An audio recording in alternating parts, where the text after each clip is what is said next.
Okay, so we're gonna get started. Welcome. This is H.A.R.D's districting efforts. So today, what we're gonna go over is a process that is really here to help you guys learn about the process, empower you to participate. So we're gonna be going over what is districting, what is the CVRA, we'll go over the public hearing schedule, the traditional districting principles that we use in this process, go over communities of interest, why they're so important, and we'll talk about the census population, what that means for districting, and we'll also teach you guys how to draw your own map so you can submit your own. So first of all, what is districting? Really at the heart of it, it's just creating the initial election districts.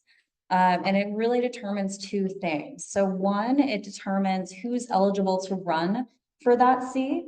So you have to live within that election district in order to be able to qualify for that seat, and who can vote, right? So you have to, again, live in that election district in order to vote for your candidate. So that's what districting is. And this is what districting isn't necessarily.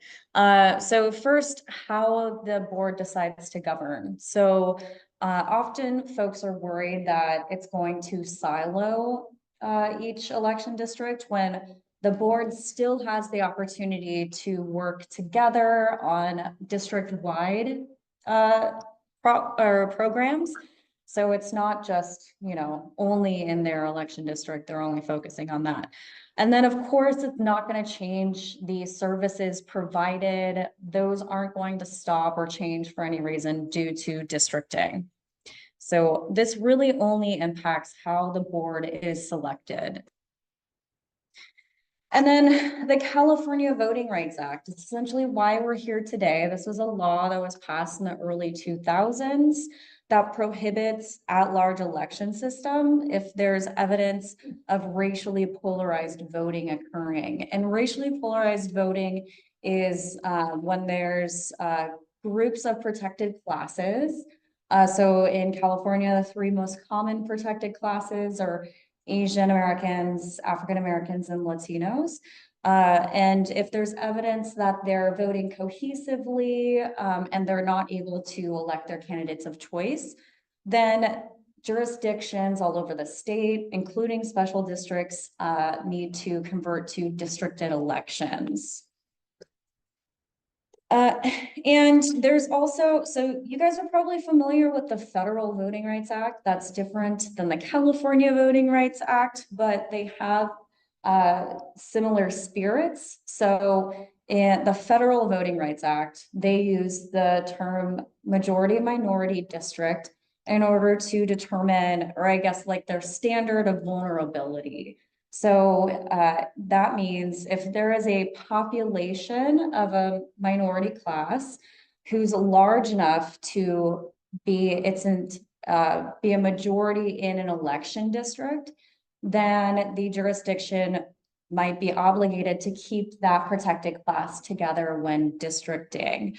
In California, the California Voting Rights Act, that threshold is actually lower. So it's just the ability to influence the election. So it doesn't have to be a majority of a protected class. It just needs to show that they have the ability to influence the election in an election district. So that could be anywhere from 20 to 30% of a protected class. So that threshold is lower. Under the CVRA, there are safe harbor provisions that are provided to these jurisdictions that are converting from at-large to districted. And we're obviously following those safe harbor provisions. We have to have at least 5 public hearings, and you'll see the schedule in a moment. So you can see we're doing a lot more than that. And this must be completed in 90 days. So what that means is this is going to be a relatively fast turnaround. This map that we pick at the end of the process, it's not going to go into effect until 2026. So even though it's 2 years from now, we still have to complete it within the safe harbor provisions. And you can see this is the timeline that we're working with. So today is not June 29th. I should have changed that. But today is July 20th. So it is the fourth community meeting. But we've already had 2 public hearings to go over a lot of the same stuff that we're going over today. And at the next public hearing on August 5th, we're going to be going over draft maps. So it's even more important to hear from the public on what you think of the draft maps. And you still have time to submit a map for us to discuss it in the next meeting. So this is the objective for each meeting. The first 2 public hearings that we held in the board's office. So the first 2 were devoted to education and collecting community testimony. The next 3 are going to be devoted to draft maps. So we're going to be posting a draft map 7 days in advance to the public hearings to give the public enough time to look them over and contemplate what they like about the maps, what they don't like about the maps. We want to hear it all. And so the 3rd hearing is going to be the first time we look at draft maps. The 4th hearing is going to be when we come back with updates to the draft maps. And then the 5th hearing is when the board adopts a map. And really, we're hoping that the public is engaged this entire process. So we want to hear the good and the bad. What maps do you think are or which maps fit your idea of a well-represented district? So these are the required districting principles that we're using. This is in the Fair Maps Act, and this is a ranked list of criteria.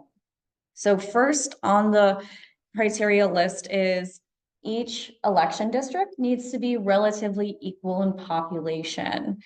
And as a special district, we get to have a total deviation of less than 10%. When we're redistricting things like Congress, they only get a difference of 1 person. So with this 10% total deviation wiggle room, we get to keep together more communities. We're looking to ensure that neighborhoods, census designated places, things like that are able to be maintained as much as possible. We're also trying to, or we're required to keep together maps in a contiguous way. As that essentially just means that you're able to draw a election district with one line. You're not going from one part of the district to the other and saying that's area 1, right? So we want to keep it together. This is an example of what district or what contiguity is not. So you'll see that this purple area up here, it's not touching with the rest of this purple area down here. So it needs to be touching the rest of the purple area where it's not considered contiguous. This is an example of what contiguity is. So there are a couple of ideas behind contiguity. The first one is literal contiguity. That's literally when you're just looking at it and it's one whole piece. Travel contiguity or functional contiguity is when you're able to drive within an election district and not have to leave and come back into it. That highlighted area is a railroad. And that actually prevents people from crossing over. There's only 3 main thoroughfares to get over it. So this is the city of Davis. The people of Davis wanted to use that rail line as a divider because they know that it's difficult to travel over it. It also leads us into the next criteria, which is lines should be easy to identify. They should be understandable and make sense. Following things like natural boundaries, like creeks, rivers, or man-made boundaries, like that railroad example, or highways are very common, especially in high density areas. And then We want to make sure districts are compact. So we're shooting for things like circles and squares and not ribbons and snakes. So oftentimes compactness is, you know it when you see it. This is the city of Martinez. On the left was their first map that they drew after they districted, and they, to their credit, it was before the Fair Maps Act. So they were able to draw a map with these long snake-like districts. However, under the Fair Maps Act, that's not allowed. So when we redistricted them, you can see major differences in the map, right? So it went from splitting through communities like downtown neighborhoods, and now it's keeping together those communities that it previously split. So I skipped over maintain communities of interest so we can talk about that one a little bit longer and focus on that a little bit more because it is such an important part of this law. And maintaining communities of interest is important because people are stronger when they're able to advocate or vote with their community. So we don't want to split through a community and inadvertently dilute their ability to advocate for themselves. So a definition of a community of interest in the Fair Maps Act is it's a population that shares common social or economic interests that should be included within a single election district for purposes of its effective and fair representation. Sorry, somebody's in the waiting room. I'm just gonna let them in. So what that means is when people have these shared interests like public safety, like public health, housing, transportation, we're really trying to keep them together so they can advocate for their particular concerns. When we draw communities of interest, we like to think of them as building blocks of districts. So keeping together these communities and grouping them with other communities that are like them and until they make up an election district. This is a subjective definition, and really it's supposed to be open-ended for anyone to be able to advocate for their community. And of course, under the Federal Rights Act, there are certain classes that are protected. As I mentioned, Latinos, Asian Americans, African Americans. However, unless there is a Section 2 noncompliance issue in the Federal Voting Rights Act, we're not drawing based on race. So race cannot be the predominant factor when drawing. Communities of interest, I like to show this just as an example of what they can be. It doesn't mean that this is all considered. It's just a way to get people thinking about their own communities of interest. So things like tourism areas, historical communities are very common. Rural areas versus more urban areas. Homeowners and renters are very common communities of interest as well. And that's all communities of interest. Now, the law does prohibit some groups from being considered communities of interest, and that includes political party affiliation, incumbents, and political candidates. And that's there logically to prevent things like political gerrymandering or incumbent gerrymandering, really focusing more on the communities at hand instead of the politics.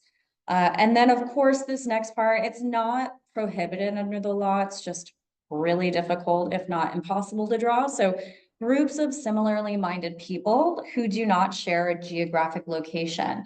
So communities of interest really need to have a proximity close to each other so we can identify them on a map. If they take up the entire district, then we're not going to be able to keep them in an election district so we can, protect their voices when they take up the entire space. So when you guys give testimony, we like to prep people with these 3 questions to sort of get them thinking about what us as demographers are looking to hear. So does your community have a shared culture, characteristic, or bond? What makes you unique from your surrounding areas? Why should you be kept together, right? And who else do you think is more aligned with you in terms of your surrounding areas? Then we want to be able to map your community of interest. So we're looking for specific things like street names, street boundaries that tell us where your community lies, important landmarks, something that lets us know about what is important to your community, whether that's a park or a church, something that where your community goes often. And then what is your relationship with H.A.R.D and how is it impacted by the decisions made by the board? So that could be things such as, you know, your local park or the services provided or the languages you need in order to access those services. And then we're going to be going over Districtor today. This is a wonderful tool that allows people to draw their own maps.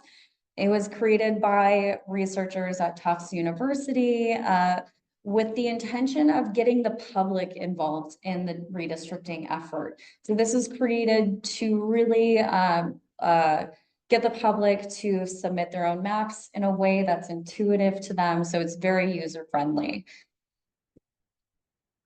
And then here is the district. So this is at large. I'm sure you're familiar with it. When we break it into census designated places, this is what it looks like. We're hearing often that people identify with their census designated places. And then we break down the population. So when we provide maps, you're gonna see two different data sets.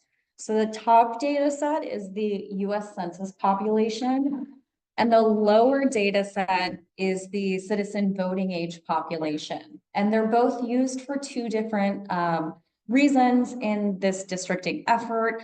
The 2020 census data is used to balance the districts. So that's how we determine if they're relatively equal in population. The citizen voting age population is used to ensure that we're following the Federal Voting Rights Act. So both are very important in this process. That is the entire presentation. All of the information on districting for H.A.R.D's districting efforts will be on this website. So it's at haywardrec.org/2059/district-election. If you have any questions, obviously you can ask today. I'm happy to answer any questions. Or you can always email elections@haywardrec.org. And we genuinely hope that you'll be engaged through this process. Like I mentioned, we're going to release draft maps on Monday.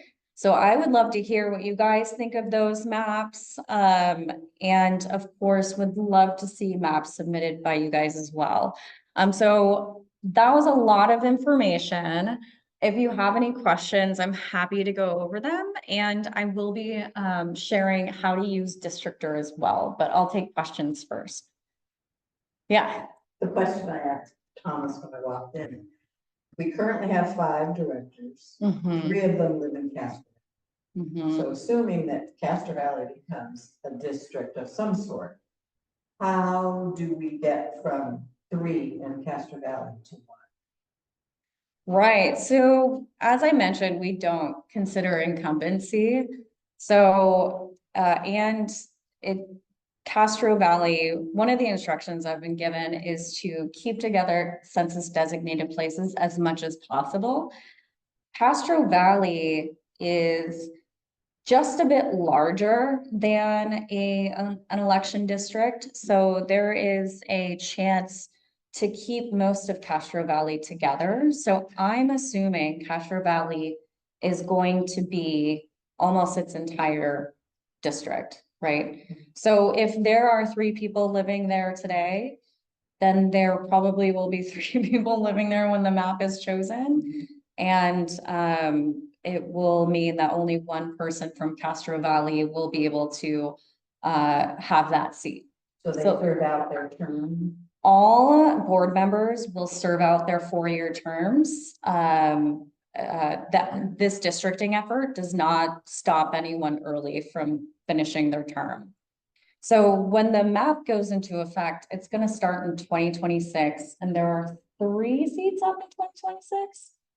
So in 2026, 3 members will be up for election. However, there will be 2 other members who are still technically at large. So their term does not change until 2028 when that second half of the map goes into effect. So the election this November. Is still Doesn't at large. Yep, yeah. So this November, in case anyone online didn't hear it, it's still at large at this coming election, but in 2026 is when the map goes into effect.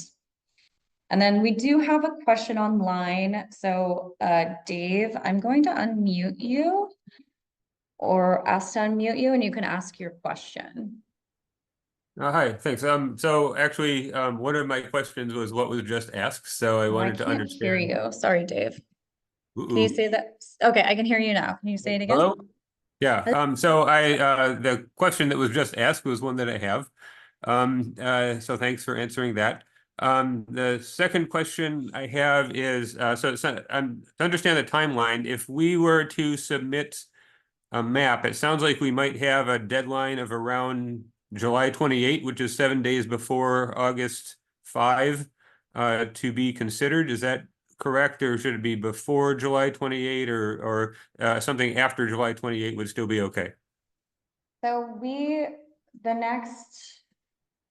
sorry, I'm literally pulling up my map or my calendar. So a week before August 5th it's July 29th.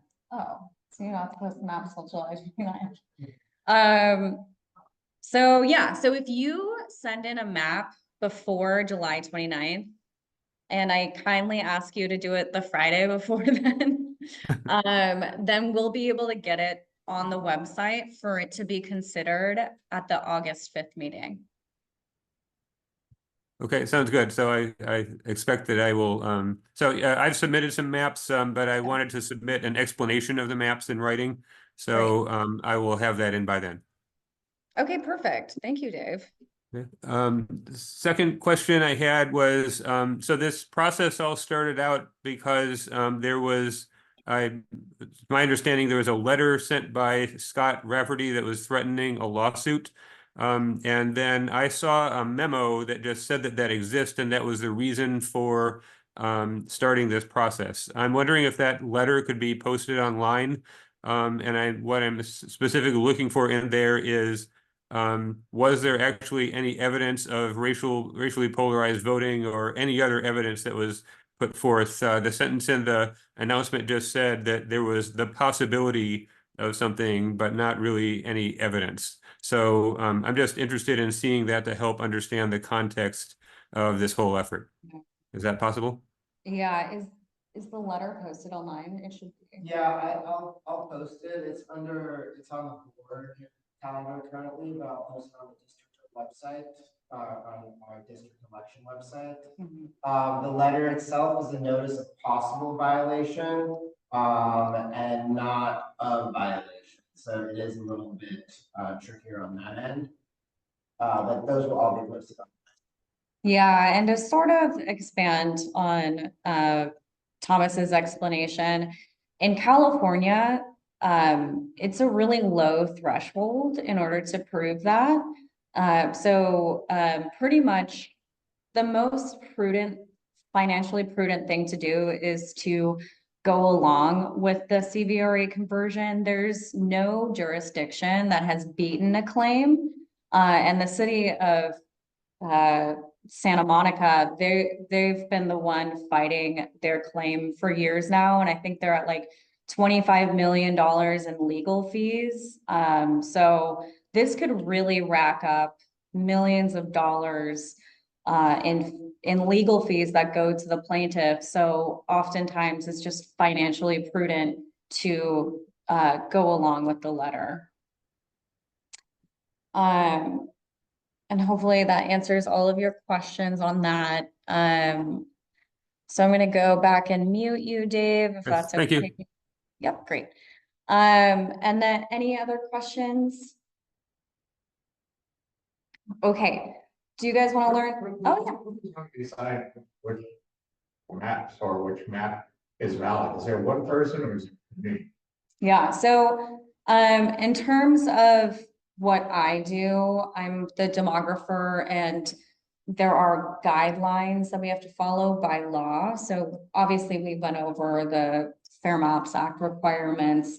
There's also Federal Voting Rights Act requirements. And so we assess the maps, especially the ones coming in from the public, to ensure that they are legally compliant. And then we also draw draft maps based on direction from the board. So the board ultimately decides which map gets selected with heavy influence from the public, which is why we're encouraging the public to get involved. So we know and have documented testimony which maps the public prefers. Mhm. Okay. Are these all unincorporated cities or the city of Hayward is included? I'm getting confused with this. Yeah, so it's obviously it's H.A.R.D, it's Hayward area, Parks and Rec. This is the map. So this includes all of obviously the city of Hayward with San Lorenzo, Cherryland, Ashland, Castro Valley, Fairview. So all of that's in the district. So it goes well beyond Hayward. And you'll notice Hayward, the city of Hayward's districting now to the school district. Castro Valley School District did it last year. So a lot of districting is going on in the area. So it's a combination, so City of Hayward is incorporated and then we have five communities as well. And so when drawing the maps, it's kind of incorporated. Hayward has 50% of the population of the district. It's they might have a district election.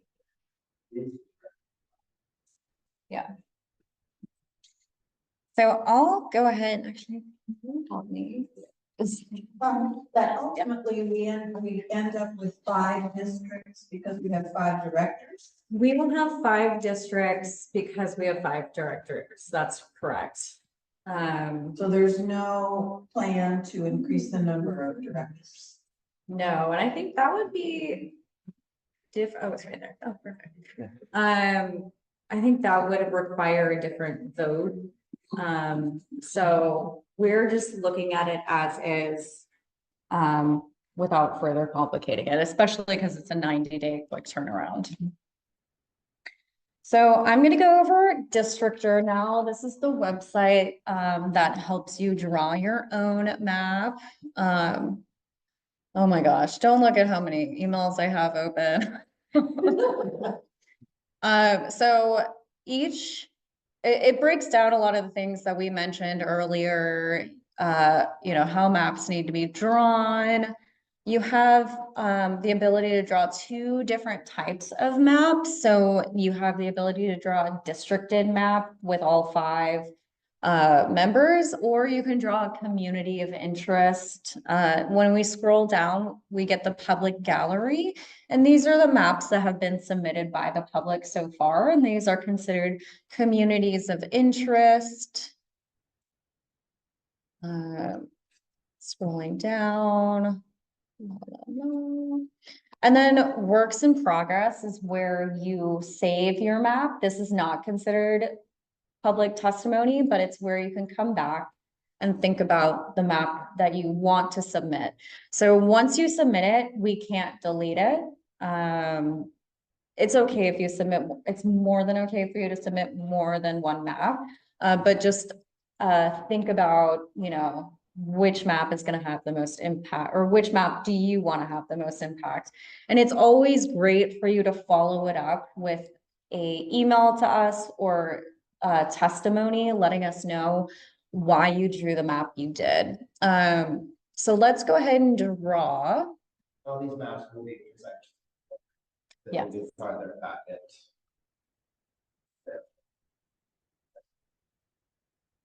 Yeah, so we present all of the draft maps, including the maps from the public, to the board, so they review all of them.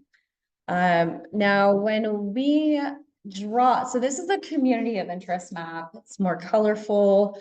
You can zoom in, and when you zoom in, you start seeing street names and landmarks. So it should make it easier for you to locate your community. When you want to, I'll explain what these buttons are. This hand is what you use to move the map around. And then this brush is what you use to draw. That's okay. So when we want to start drawing, we just click down the mouse and it populates the district that you, or rather the community that you want to draw. So once you draw your community, you're able to name it here. And then describe why your community is a community of interest. So, you know, things like what makes you unique, what are your policy concerns? And then you can also add a important place. You can just, you know, let's say this hospital is the important place. And then you would describe like why, or you can name it and describe why it's an important place. When you, oops. You can also change the brush size. So if your community is a lot larger, you can draw a whole bunch of census blocks at the same time. And these are census blocks, these little nuggets of population. And that's the smallest geographic unit that we get from the US Census Bureau. So that's as small as it's going to get. We can't break those. But it's great that you get to see the kind of the geography that we're working with as well. So the public very much gets to be demographers in this process as well. You can look at the different data layers. This has been incredibly helpful. So when you hit on the census place box, it does break down the different census places, census designated places. So you can see Castro Valley, Ashland, Cherryland. I'm gonna unbox that. This eraser does exactly what you think it does. It's gonna erase the stuff that you want to get rid of if you drew too much. And of course, you can always change the size of the eraser as well, just like the brush. And delete. And then this magnifying glass, you just hover it over a census block and it tells you the population. Once, What is the census? so a census block, let's zoom in. A census, when we get the census numbers from the US Census Bureau, it's more than just population, it's also geographic location. So there are different sizes of their geographic locations that they give us. It's the largest is a census tract, and that's a whole bunch of census blocks. There's a census block group, and then there's census blocks, which are smaller. And that gives us the exact census numbers in there. It's one thing to see the census numbers, but when we're drawing maps, the US Census also gives us exact census data within a geography. Yeah. So when you're happy with what your community of interest looks like, and if you want to draw more than one community of interest, you absolutely can. So you just hit this plus sign and you can draw an entirely different community of interest. And then you would just name it as well and describe it. And if you want to switch back, you just go back to the top one.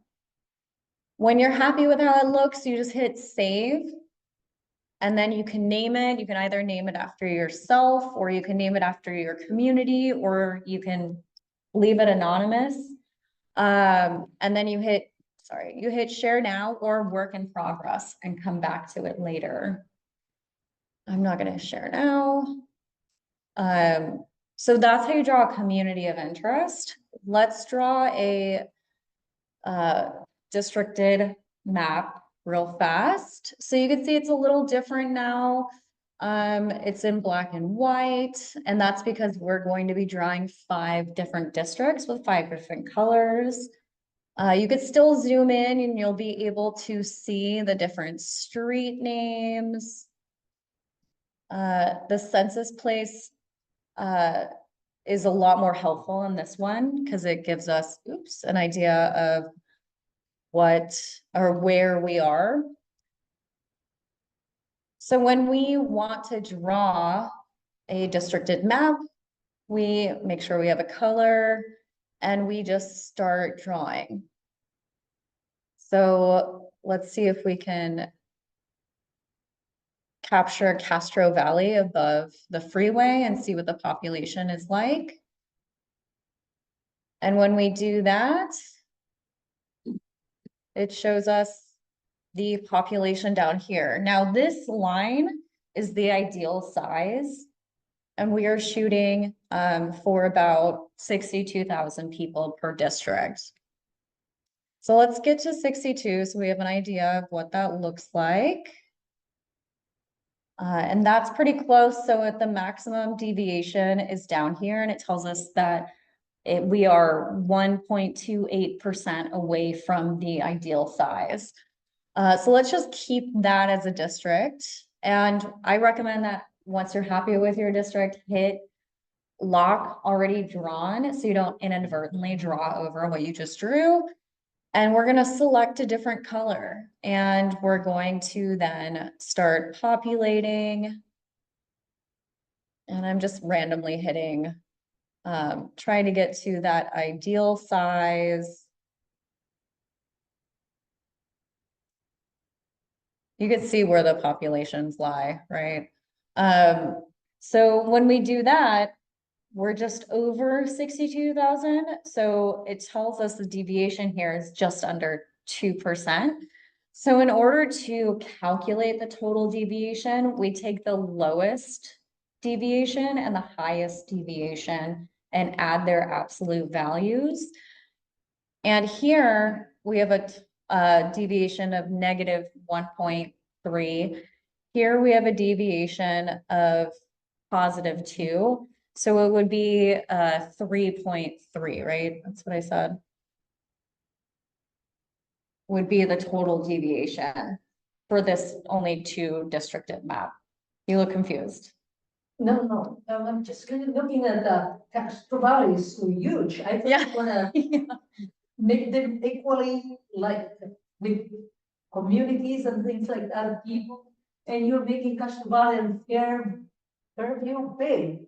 What about the Ashland? They're small. If you Yeah. wanna cut some Castro Valley and put it in Ashland and take some of the Hayward, put it in Shareland or some of Winslow, that will divide it equally.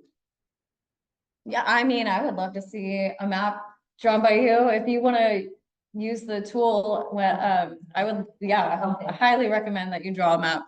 There's also Beca- different Yeah. population. Ashland, Yep. Sheridan, no, Ashland, Sheridan are 2 of the most densest communities. Yeah. in this Bay, and so that, like, if you just add those, you get close to that one. Yeah. You're back to small. Right. The size of it is not as important as the number of people.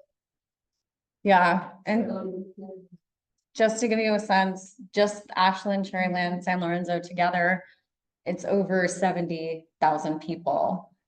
So that wouldn't make up an entire district, right? Or it would take up way more than an entire district.